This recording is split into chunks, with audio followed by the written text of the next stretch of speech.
On December 23rd of this year, Babylon released in theaters.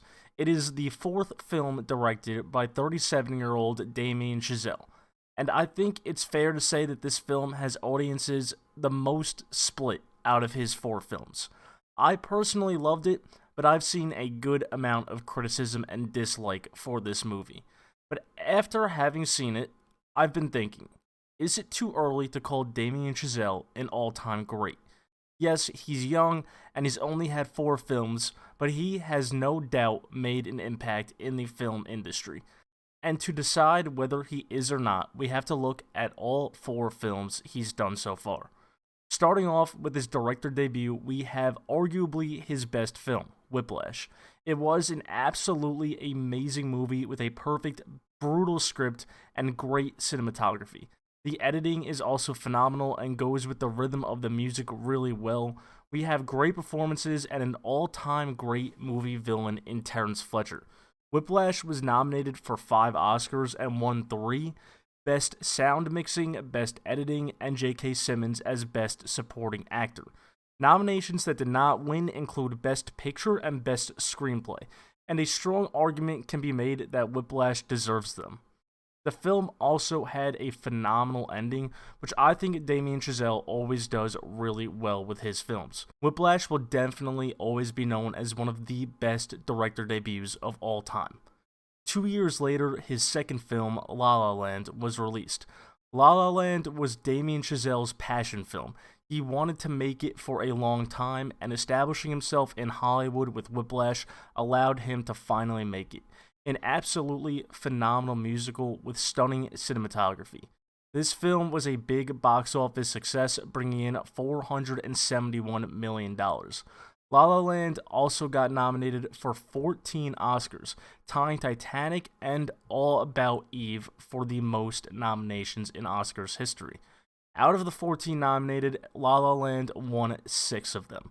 The winners included Best Production Design, Best Original Song and Score, Best Cinematography, and Chazelle won for Best Director.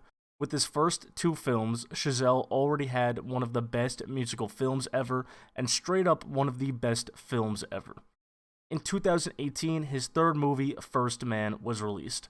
This is the only film that he directed but did not write.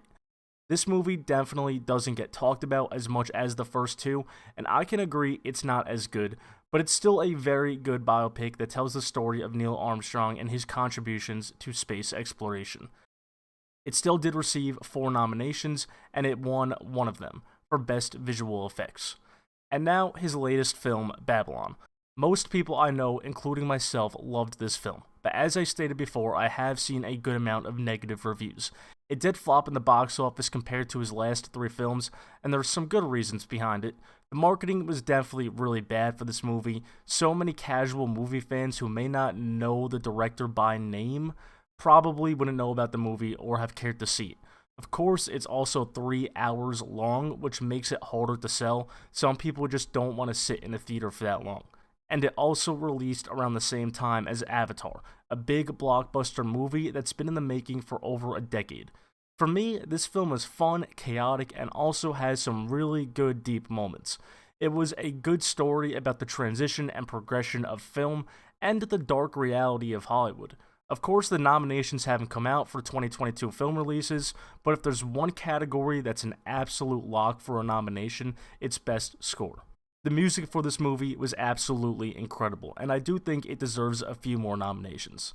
With these 4 films in his catalog already, I think it's fair to say that he's one of the greats of this generation. I think he definitely needs a few more great films to really get up there with the older filmmakers that are considered all-time greats, but he's without a doubt one of the best and most talented directors out there today, and you can't deny that whether you like Babylon or not. So I won't say that he's an all-time great yet, but he is for his generation of directors, and I think by the end of his career, he'll definitely be up there on the all-time list.